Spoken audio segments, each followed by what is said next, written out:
একটা name plate বানানোর ইচ্ছা আমার অনেক দিন থেকেই ছিল। তো ভাবছিলাম যে কি বানাবো।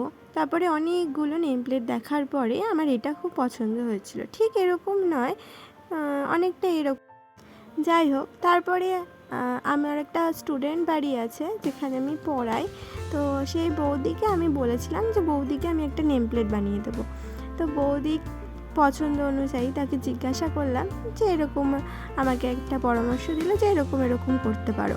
আর পুচকিটা আমাকে বলেছিল যে পিঙ্ক কালারের ড্রেস ওকে করে দিতে, ওর মাকে পার্পল কালারের আর ওর বাবাকে ব্লু কালারের।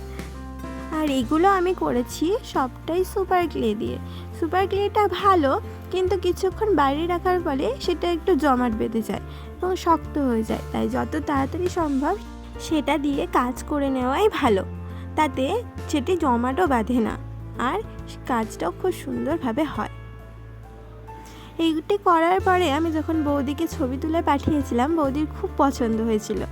এবং তার কিছুদিন পরে আমি এটা কমপ্লিট করে বৌদির কাছে যখন নিয়ে গেলাম, তখন তা বৌদির খুবই পছন্দ। এমনকি বৌদি এটাকে নিয়ে তার গেটের সামনে লাগিয়ে দিয়েছিল। আমি বলেছিলাম যে না, লাগাতে না, ঘরে রাখতে, কিন্তু না, বৌদি বললো খুব সুন্দর হয়েছে, তাই বৌদি লাগিয়ে দিল। আমার খুব আনন্দও হলো। আসলে হাতে বানানো জিনিস সবাইকে দেওয়া যায় না। যারা এটার মর্যাদা রাখে তাদেরকে দিতে সত্যিই খুব ভালো লাগে। আর আমার তো স্পেশালি হাতে বানানো জিনিস করতে খুব ভালো লাগে। আমি ছোট থেকেই আমার খুব কাছের যারা প্রিয় মানুষ ছিল তাদের সবাইকে, বন্ধু বান্ধবী সবাইকে, তাদের জন্মদিনে এইরকম হাতে বানানো গিফট দিতাম। হ্যাঁ, তখন হয়তো ফোন ছিল না, বা ফোন থাকলেও হয়তো সেভাবে ভিডিও করা হয়নি। তবে এরকম অনেক ছবি আমার কাছে এখনও রয়েছে স্মৃতি হিসেবে। আমি সেগুলিকে যত্ন করে রেখে দিয়েছি আমার গ্যালারিতে।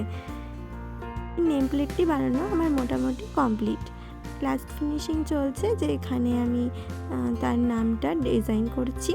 এবং এরপরে সাইড দিয়ে আমি পাতা পাতা পাতা মতন করেছি এবং উপরে ক্লে দিয়ে মেঘ বানিয়েছিলাম।